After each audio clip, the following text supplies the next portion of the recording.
This is episode 374 of the Rio Grande Foundation's Tipping Point, New Mexico. I'm Paul Gessing, president of the Rio Grande Foundation, New Mexico's free market think tank.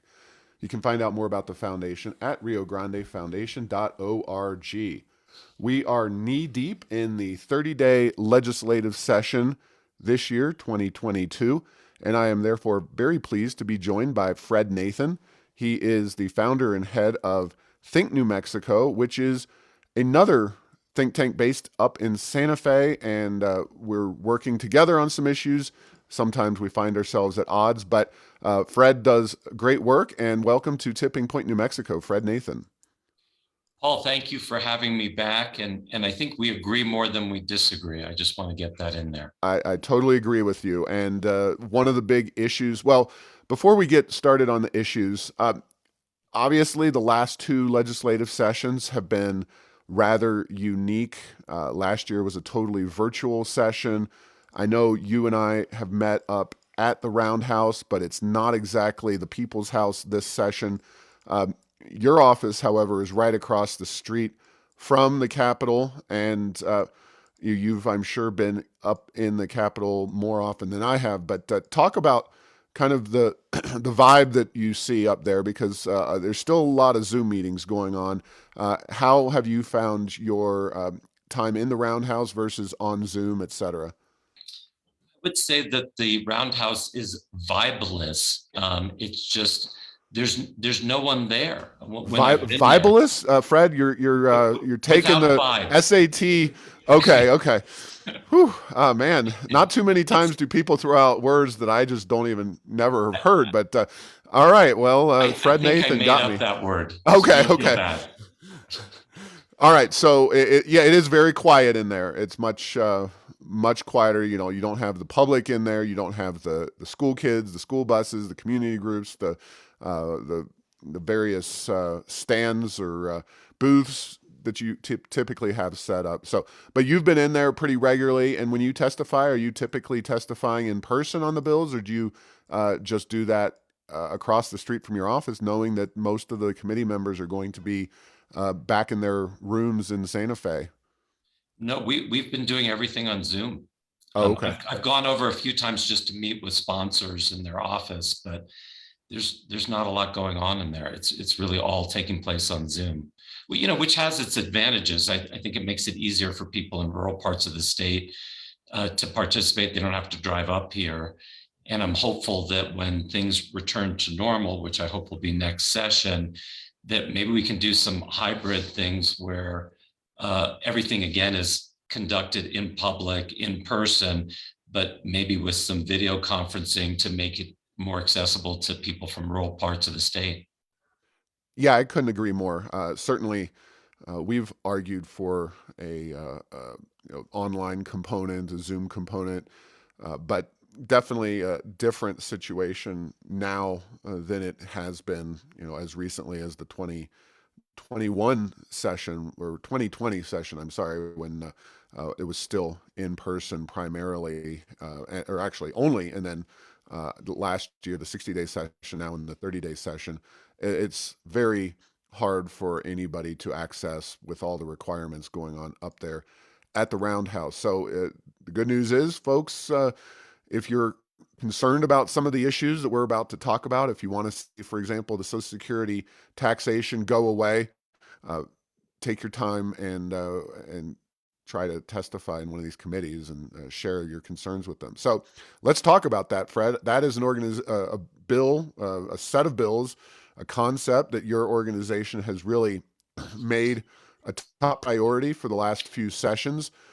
Talk about Social Security taxation, why it's so important, and where the process stands at this point.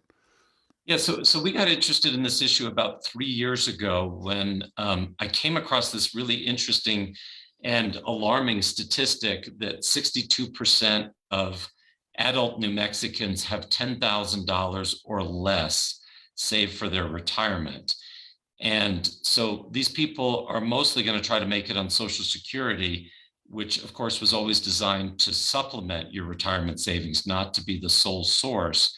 So we came up with a variety of recommendations, and the one that seems to have resonated the most with the public is to simply repeal this double tax on Social Security that we've had in New Mexico since 1990. And, naively, I thought we could have gotten that done in 1 year. We're now in year 3, but it finally seems to have some momentum behind it. We're delighted that the governor put it on her call and gave it a message, and that we're getting support from both sides of the aisle. The Republicans are unified in wanting to repeal it. There is some pushback, I would say, from the more liberal element of the Democratic Party that doesn't want to lose the revenue. But I think they've got an uphill climb because we've got $1.2 billion of new dollars this year.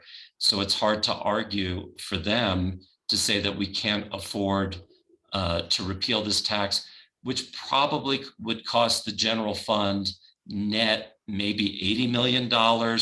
They're throwing out this figure that's $118 million. By the way, the fiscal impact report in 1 year has gone up 30%. And I really have a problem with that. I don't think that Social Security has grown that fast in the last year. I realize we have inflation of 7%, but I was really surprised by that FIR. And we can also get into the weeds and talk about for why New Mexico doesn't use dynamic scoring. But it's important to point out that this tax falls mainly on middle income New Mexicans, who, as I said earlier, don't have a lot saved for their retirement. In many cases, this money will be spent immediately on local businesses like restaurants, which could really use this boost right now. And unfortunately, the fiscal impact report that's given to legislators doesn't count the fact that this will increase our gross receipts tax. It will increase our personal income tax revenues to the state. They just take the position that this money will be put under our collective mattress and none of it will cycle back into the economy, which I just don't think is frankly realistic. But anyway, that's sort of the playing field that we are playing on. Yeah, now I've seen budget estimates of $1.6 billion, a billion here, a billion there, right, Fred? But Pretty anyway, talking with about oil real and money. gas, with oil and gas prices remaining above $80 a barrel, and with the production growing, things are looking very good for not just this year but future New Mexico budgets. And there's never a way to um, see the future, but it doesn't seem like the issue is a financial one with Social Security, taxation, elimination. And to me, it seems like a political one. Now, our governor, and we were all shocked, and you expressed your surprise and pleasure at the fact that the governor listed Social Security, taxation, elimination, and a clean bill at that, so no revenue enhancement, as a top priority during her State of the State address a few weeks ago when the session got rolling. How has the process gone? Because I know in one of the committees, a bill was not passed. There's been a lot of media reporting, at least in the Santa Fe New Mexican and the Journal, about uh, kind of the governor not getting things going on a lot of issues. Where's Social Security taxation at this point? So there's 5 bills that have been introduced, and they come in 3 flavors. The best flavor is the one that would just be a straight out repeal. A second option would be to phase it in. That would make sense if we were in difficult economic times, but we're not. And then there's a third bill, which we drafted, assuming that it wasn't going to be on the call and that we would have to get it through some fairly strong committees against a straight out repeal. So we crafted a bill that would be revenue neutral, and that would increase the taxes on tobacco. And as you know, Paul, every tax does some type of harm. What makes taxing tobacco and vaping products appealing is they also do some good in terms of the first people that they prevent from buying those products are the people with the least amount of discretionary income. That tends to be teenagers. And New Mexico is third highest in teen vaping, fifth highest in teen smoking. So we were getting ready to push that bill. Senator Tallman was introducing that. But it was interesting, the progressives didn't really rally to that bill as a compromise. So what we did instead is we've pulled back on that bill. We don't want it to compete with the governor's bill, which is Senate Bill 108, that's being carried by Senator Michael Padilla, and it's a straight repeal. And that bill is going to be heard on this coming Thursday. And I think that's the bill that has the best chance of passing and would do the most good. So that's the first committee hearing for that bill, though, right? Yes, that's the first. But even though we're sort of at the midway point, they're going to have to act one way or the other on that bill. And I'm still optimistic that there's a path forward for it to get to the governor's desk. Oh, there's totally a path for it Yeah. in 30-day sessions and 60-day sessions. I mean, I've seen, and I know you've seen as well, bills that you thought were dead. I mean, bills that got inserted into a, a dummy bill and rammed through. This is all about prioritization. And I think the governor has certainly a role to play here. I think she can kind of demand, although there's a lot of things that I know she wants, and some of those she may or may not get. But this is a legislative issue at this point. If the legislature and the folks there want this want this passed, they can and will do it. I'm And, so glad. I'm so glad you brought up, what can happen in the last few days, because that's why we have this tax. And that's not well understood by a lot of legislators, because it was passed in 1990 and no current member of the legislature was there then. But it was inserted into a bill, a complicated tax bill, on page 29 of a 30-page bill on the second to last night of that session without any public scrutiny. There was no media coverage because they put it in very late at night, sort of surreptitiously, another big SAT word. And that also, I think, goes to the unfairness of this. This really wasn't passed in the light of day with public scrutiny. And that's what happens when you pass taxes like this. It's not just a double tax. It's so remarkably unfair in the sense that we don't tax other government benefits like Medicare and Medicaid, TANF, food stamps. That wasn't brought out because it wasn't heard in a committee room. It was inserted on the Senate floor in the second to last day. We also, if the public had had an opportunity to weigh in, they might have pointed out that with retirement plans like IRAs, you're generally taxed either on the front end or the back end, but not like this tax where it's both the front and the back end. So anyway, there is a lot of time left in the session, I think, to get this tax repealed. now, I'm going to make a statement here, and because I know it's a sensitive thing, you want to both get your priorities done, but you want to have a candid assessment of the situation. So here's what I'm going to throw at you, and react as you feel you should. The governor definitely sees a election in which she rightly, I think sees some strong competitors.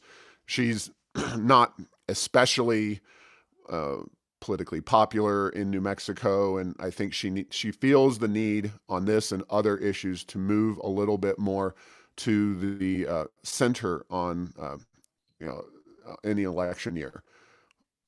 I don't see the legislature, and people don't understand this as much, but the legislature itself is incredibly progressive and there's groups like Voices for Children, which is another think tank in New Mexico and kind of the far left organization. We really never work with them, and you rarely work with them, but they are really pushing against this and any tax cuts uh, in general. So, do you candidly see the legislature being willing to move forward on this, or what? Where do you see the obstacles in committees, et cetera? Like it's not a done deal by any stretch of the imagination. It's not a done deal. You're absolutely right, Paul. About 14% of bills, we're a think tank, so we overthink things. But we've looked back years and years, and it's really remarkable. Every year, it's about 14% of bills that pass, and many of them are technical fixes that are not landmark laws. This would be a landmark piece of legislation. So the odds are definitely against this. But I think with the governor's support, we have a very good shot at winning this. And the other side has been, frankly, playing class warfare with this. The reality, the truth is that this bill is mostly would benefit the middle class, the broad, teachers, nurses, policemen, firemen, the people that hold us together as a society. And the far left is saying, well, it won't help low income people because they're exempted for individuals up to 25,000 and couples up to 32,000. But there are a lot of people, in fact, I think about 85% of this falls into the broad middle class. And so it really comes down to who do you think isn't deserving of this tax? And the other side is trying to say, well, too many rich people will benefit from this. But when I look across the state of New Mexico, there's probably maybe 5% of the population who doesn't need this help. But should we, hold the middle class hostage to the 3 to 5% of the population that doesn't need this tax repealed? And that's really what it comes down to. So it will be interesting to see how it plays out. And it's, the Republicans are on board. So it's really a fight among the more moderate Democrats and those, I think, who are pretty much on the far left, who frankly would oppose any tax cut, whether it's this or a cut on, food tax or medical services or what have you. And, so it's a philosophical thing that they have their belief system that the government isn't large enough and we need more tax revenue. I think New Mexico, we think needs to be a balance, and that the solution for every problem isn't always bigger government and increasing taxes. And I Yeah, think you well, probably share that belief. yeah, I think you know that. So thank you for that sentiment, Fred. I think we've got a pretty good grasp on this issue. What could you repeat? What is the bill number, and when is that coming up in committee? Yeah. Padilla's bill. So that's Senate Bill 108. And it's coming up in the Senate Business and Tax Committee on Thursday afternoon for its first hearing. Okay, and this is, there was some discussion about, well, the bills that got held up in the committee were Republican bills. They want to push a Democrat bill, and Padilla's a Democrat. To you and me, we don't care about that. We care about getting good policy done. And if it is Michael Padilla, state senator, then great. That's all for the benefit of New Mexico. And again, this is a clean bill, no revenue enhancements, so to speak, in that. So something that you and I are in Rio Grande Foundation, Think New Mexico, are in lockstep in supporting. Yeah, and we appreciate the Rio Grande Foundation supporting this reform. You've been there since the beginning, since we came out with the report, and we really appreciate that that support has been very helpful in committees. Great. So I know this is a big issue, Social Security, but you have other priorities that you are working on this session. Why don't you share a few of those and we can talk about them? Sure. Well, a bill that's coming up tomorrow, Wednesday, is a bill that we've been working on for several years, and this is about maximizing dollars to the classroom. And this came about, we did a study 3 years ago, and we know that there are pockets of excellence around the state. And we wanted to address our education system and find a way to create some improvements. So instead of just reciting all the dreary statistics of where New Mexico's 49th or 50th, we thought, let's identify some high performing school districts in New Mexico and see what their secret sauce is, why they've been successful. So we did a very simple thing. We had our interns get all the data on student proficiency, third grade, 10th grade, 11th grade reading and math, and graduation rates, and all the usual things that you might look at. And a couple of districts really shone. One of them is Texaco, New Mexico, which your viewers and listeners may not be aware of. It's right over the border from Texas, as you might gather from its name. And they were consistently, over a long period of time, in the top 10 of the 89 school districts in both reading and math proficiency, top 5 in graduation rates. And they excel not just in the classroom, but in Future Farmers of America. They go to nationals, it seems like, every year, and they do very well in sports. So we decided to take a field trip. And we went out there. This is a district of about 600 students, which actually makes them a median-sized district, because we've got so many small districts in New Mexico as well. And they got 600 students. We went out there, and the first thing we noticed is we met with the superintendent, and he had a very small staff, just 3 people. And then we talked to sort of a Noah's Ark of experts, there 2 of their school board members, 2 teachers, 2 students, and staff members, and on and on and on. And one thing that emerged from that day with them is their philosophy is to run a very tight, lean administrative ship, and to get all the money that they receive from the state, or as much as possible, down to the classroom where the actual learning takes place. And I know, probably for most of your audience, that sounds like common sense, but there are a lot of school districts in New Mexico who do the opposite. They run a jobs program, to be quite candid, with the money that they receive from the state. I would point to Las Vegas, for example, which has 2 school districts with 2 superintendents, 2 associate superintendents, 2 assistant superintendents, and on and on. And it's interesting, if you go back about a half century ago, they had 2 mayors, 2 fire chiefs, 2 police chiefs. And in 1968, they consolidated everything except for their school districts. Well, fast forward to 2022, and they have the highest student faculty ratio.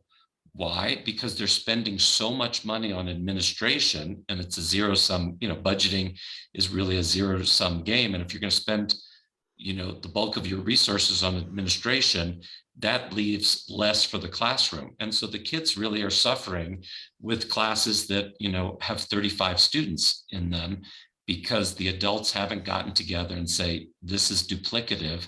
We could really get by with one central administrative office. So we did a study, but more importantly, the legislature's budget arm did a study where they looked at the last 10 years of spending. And our study indicated that 61 out of 89 districts between 2007 and 2017 grew their administrative spending faster than their classroom spending. The legislature's budget arm found that over a different 10-year period, 2009 to 2019, so that includes the so-called moonshot spending, administrative spending grew by 55%. Instructional spending, that means at the school site, grew between 19 and 20%. So we were growing administrative spending over that 3-year period nearly 3 times faster. So we have a bill that's being sponsored by Bobby Gonzalez, who's a former superintendent of Taos, and his co-sponsor is Shannon Pinto, who's a former math teacher on the Navajo Nation. And they agree with us that this is outrageous, the amount of growth in overhead and administration, and that money needs to get to the classroom. This is a reason why the needle hasn't moved very far and why we want to be more like Texaco and the other district that we profiled, Gadsden. By the way, both of these districts are below the median family income. So that sort of defeats the argument that poor districts can't succeed at a very high level. Gadsden, which is south of Las Cruces, is interesting to me. I'm from Santa Fe. Their district is about the same size, about 13,000 students, but they eat our lunch when it comes to graduation rates and math and English proficiency. And the former superintendent of Santa Fe, Veronica Garcia, always blamed poverty for the poor performance of that district. But you look at Gadsden and they've got greater poverty, but much higher proficiency. Again, an example of a district, their former superintendent, Cynthia Nava, that was her whole philosophy, which is we're here to serve the students, not ourselves. And so anyway, we're hopeful that Senate Bill 75 can pass. What it would do is restrict central office administration growth to the lower of the increase in the education budget. So this year they're talking about a 12 or 13% increase, or the CPI for the last 12 months. So in this case, that would mean that administration would be capped at 7% rather than 13%. In some years— When is this bill up? When is the this bill bill coming? is up tomorrow morning in Senate Education at 9 o'clock, and it's the second bill on the calendar. So I'm guessing, I don't know when this podcast is going to occur, but it's probably after that hearing, right? Well, it's already on Facebook, but yeah, it'll come out as a physical podcast file on Thursday, so to speak. And but yeah, we'll make sure to alert people as well, because it is important to have this information. Another bill that would, I think, interest your audience is we're trying to make personal finance or financial literacy a high school graduation requirement. And not surprisingly, according to Wallet Hub, New Mexico unfortunately ranks 47th on financial literacy. And when you think about it, we're never going to be a prosperous state until we provide these tools to our children. You know, this is the basics of budgeting, saving, how do banks work, and how does investing work, how does credit work, and the need to stay away from or avoid high interest rates. And so this is something that has really caught on nationally. 17 states in the last decade have made financial literacy a high school graduation rate. We need to get on that train. Now I think the total is either 23 or 24 states that do this. And the interesting thing, you and I have talked about this before, Paul, is it's also an anti-poverty strategy, in the sense that in the states where this is taught across the board, there's a lot of evidence that these kids learn these concepts and then they bring them home and they teach their parents and their grandparents about this. And I've actually seen this in real life. So I went to a charter high school here in Santa Fe for a day, and went to a math class taught by Phil Murray, who's a friend of mine. And he was teaching personal finance as part of the math course because he knows his students need this. By the way, it's an optional course now, so it can be taught. Only about 11% of students, according to the public education department, actually get that elective. And I asked these students, now their teacher was right there. I said, what do you think of this class? And the overwhelming sentiment was, this is highly relevant to my life. And I really enjoy it because I'm learning things that I can use. And when you look at data, national data as to why kids drop out, in many cases, it's not because they can't do the work. It's simply because they're bored and they don't find what they're being taught to be especially relevant. So that's just another reason to teach this class. And these students, that's what they were telling me, is that they really enjoy it. It's a reason they come to school. It's their favorite class. So that's something that's also on our agenda. Unfortunately, we haven't yet gotten a message from the governor's office. So I would encourage your listeners to write to the governor and encourage her to give it a message so it's germane and can be heard this session. Another bill that might Hold on. be, yeah, Before we move on, I want to make sure on the so people who listen may or may not understand the whole concept of the message that needs to be given in a 30-day session. Now, uh, adding a certain requirement to graduation, that is something that, uh, because it's not a budget oriented item, needs a specific, what's called a message from the governor. So it does need some kind of uh, tacit support from her to at least consider it. Now, because the school budget issue and increasing the dollars in the classroom, because that is inherently a budget issue, that one does not require a bill. Is that the correct assessment there? actually, it was interesting, and I'm glad you brought that up. The governor did give us a message on that because it was kind of a 50-50 call. I would argue that it is budgetary in nature. Others would say, well, it's really more about education. So the governor gave us a message.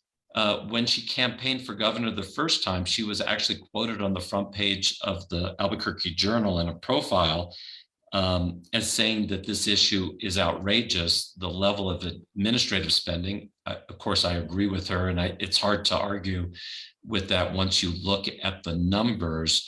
So one other reason that gives me hope for that bill is it's also supported by Governor Michelle Lujan Grisham.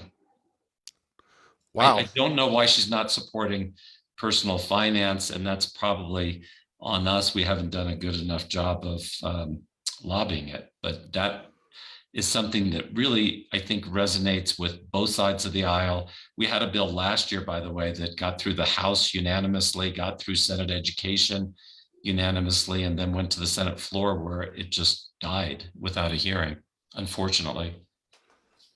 Yeah, definitely the idea of spending more money in the classroom is one that has a lot of solid data behind it, both here in New Mexico and across the United States. And we do have a problem with over over large bureaucracies, and something that we've definitely talked about and worked on. And unfortunately, I mean, this isn't the first rodeo for this concept. So we'd love to be surprised and see this one make it through. But I know you've been working on it for a few years now. Yeah, one year we got it into they actually, it was such a radical concept that we couldn't get a hearing in House Education. So our sponsors, Bobby Gonzalez, who's sponsoring this year, and Larry Larinaga, a Democrat and a Republican, both served on House Appropriations. So they said, well, let's just take the language and insert it into the budget. So that actually worked. The problem with putting that language in the budget is the budget expires after a year. So this year, we're trying to get it into statute so it can be a permanent accountability tool to make sure that taxpayer dollars are going where the taxpayers want it, to the classroom. All right. Well, any other items you want to share with our Sure. listeners? Yeah. So another bill that may be of interest is House Bill 110. And this actually impacts potentially everybody in the audience. It's about the Public Employees Retirement Association. And I know people's eyes glaze over when they hear that, but this is our pension fund for public employees, state, local, municipal, county. And the legislature created it in 1947, and they created a board to oversee the fund. But for reasons we don't understand, no one on that board is required to have a background in finance or investments. And fast forward to 2022, and they're overseeing an $18 billion fund that helps nearly 100,000 New Mexicans. So it's a big deal and it's complicated. And that board has been largely dysfunctional.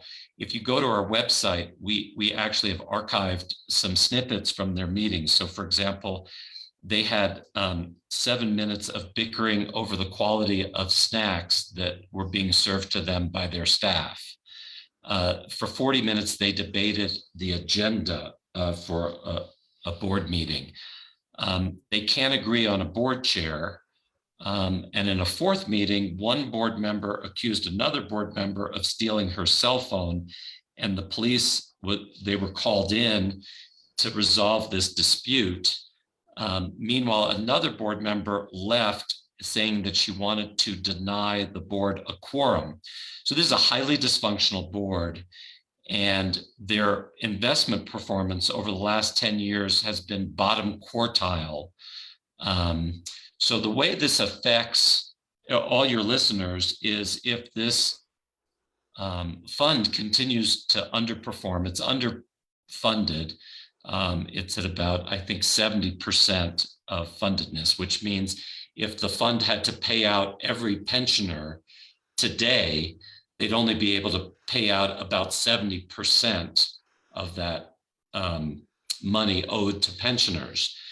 So it's important to change the governance. We found a really interesting study at Stanford University that looked at pension funds with elected officials and those without. And those without had about 100 basis point higher performance. That's the equivalent of 1%. But when it's $18 billion, that's worth $180 million, 1%. So that's sort of an easy way for the legislature to enhance the investment performance. Another way is to put more people on the board who have a background in finance and investment. And another problem is because of the dysfunction on the board, that's led to an exodus of really good staff members, like their chief investment officer, Dominic Garcia. This is a gentleman who's born and raised in New Mexico, got an MBA at the University of Chicago, went on to work at the Wisconsin pension, which is really sort of the gold standard for public pension funds. And then miraculously, he was recruited to come back to New Mexico, to his home state. And he stayed for about 2 years, but because of the dysfunction at the board level, he left. And he was really someone who I think could have turned around the investment performance had he not been, frankly, driven off by the board. So this is an important bill. It's being carried by Phelps Anderson, and it's House Bill 110. Yeah, we have worked on some more far-reaching reforms, but that would certainly be helpful in addressing some of the issues. The state pension situation is, they passed some bills. Para especially is in a better position than it was, say, 5 years ago. But this is a piece of legislation that could help further address those issues, and those pensions can be a huge drain on a state's assets as if they get too far into the hole. So, all right, Fred, we only have a few minutes, but I know you are working on HB 132, which is a bill to cap interest rates. This is one where we actually do disagree on the merits of the bill, but I want to give you an opportunity to talk about it anyway, because like Joe Rogan, I believe in allowing people with disparate opinions to speak on various issues. Well, I appreciate that, Paul. And so this is an issue that we refer to as predatory lending. And just to define terms, in New Mexico, we allow interest rates on small loans of up to 175%, which is either the first or the third highest rate in the country, depending on how you measure it. So I would just say, triple digit interest rates by their nature are predatory. They're also predatory in the sense that this industry has located their retail stores. 64% are within 15 miles of native lands. They do target low income people. Unfortunately, too many Native Americans are targeted by this industry. And when you read the 10Ks for the predatory lenders that are publicly traded, like let's take World Acceptance Corporation, for example, they acknowledge that part of their business model is to get repeat customers. That's another way of saying trapping people in debt so they can never get out. And then they just roll these loans over, and these consumers can never get off that debt treadmill. So we're pushing to bring that top interest rate down to 36%. Why 36%? Well, in 2006, I believe it was, the military leaders of our country went to President George W. Bush and said, we have a national security crisis because many of our service people are preyed on by these predatory lenders. They're in over their heads, and they know state secrets, and we're worried that our enemies could bribe them, and they're desperate.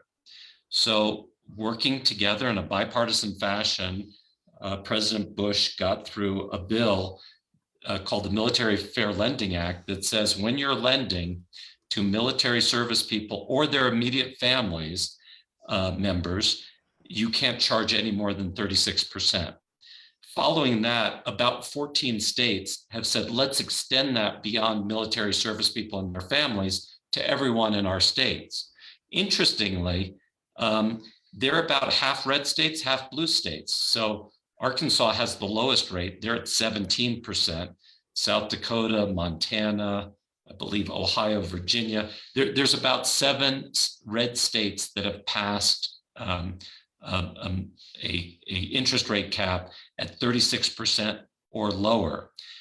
Recently, we've met with the Hispano Chamber and the New Mexico Chamber of Commerce, and I made the case to them that this is really economic development in reverse when we allow these high interest rates, because we tracked where these companies are headquartered.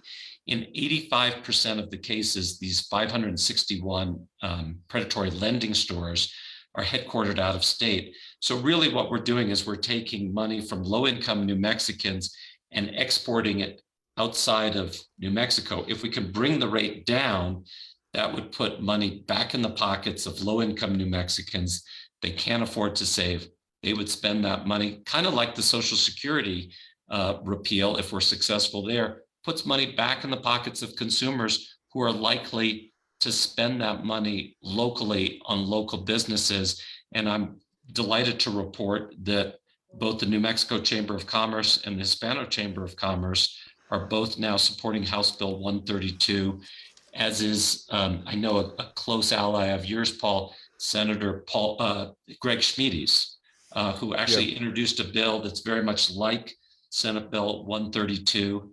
And so that's my case, and I'm interested to hear Well, your in the interest of rebuttal. equal time, I'll Yeah. give my own briefly. We do have to wrap things up quickly, but a 2013 Federal Reserve study found little to no effect of payday loans on credit scores, new delinquencies, or the likelihood of overdrawing credit lines. There's been a lot of actually pretty academic research on this subject, and they've generally found, and the Federal Reserve specifically has tended to find that the high interest loans are fairly benign, and blacks and Hispanics are not significantly more likely than whites to even use payday loans. But more fundamentally, I would just say how does the legislature itself uh, know what the best interest rate is? This is a very dramatic regulation. And the other thing is, a lot of these lenders are online. So if people don't like the rates being offered online, they should be able to go to alternative sources, credit unions, and the like. I'll give you a very quick rebuttal because we do have to go, Fred, and I do appreciate your, offering your thoughts on this. Well, I think the most credible argument against it is, well, what about access to credit? Fred and Think New Mexico, if you are successful, it will just drive these companies out of the state.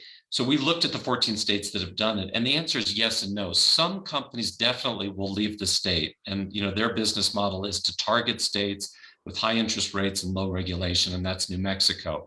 There are other companies, though, that are at 36% in other states. They can make a healthy living that way and make it profitable. And what's happened in other states is when the rate comes down, the lenders that leave, their leases get taken over by companies like One Main Financial, Financial Management, Regional Finance, and Opportune. So I think credit will still be broadly available. And let's not forget that we have 142 credit union branches in the state. They're already making these loans. They could frankly do a better job of marketing to low-income people. But credit unions were actually created for this very reason, which is that business people a century ago realized that some of their employees were being preyed upon by what was then called loan sharks. And that's why we have credit unions. They're open for business. They will make these loans today, tomorrow, whenever. So we think we can make this system fairer without cutting off access to credit.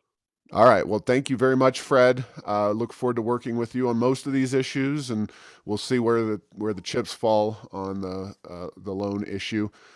Thank you for listening to this week's episode. Find all episodes at tippingpointnm.com or at the Rio Grande Foundation's YouTube and Rumble channels. Subscribe to the show at Apple, Stitcher, or have your Google Home play Tipping Point New Mexico. Thanks to Path 3 Marketing for producing this show.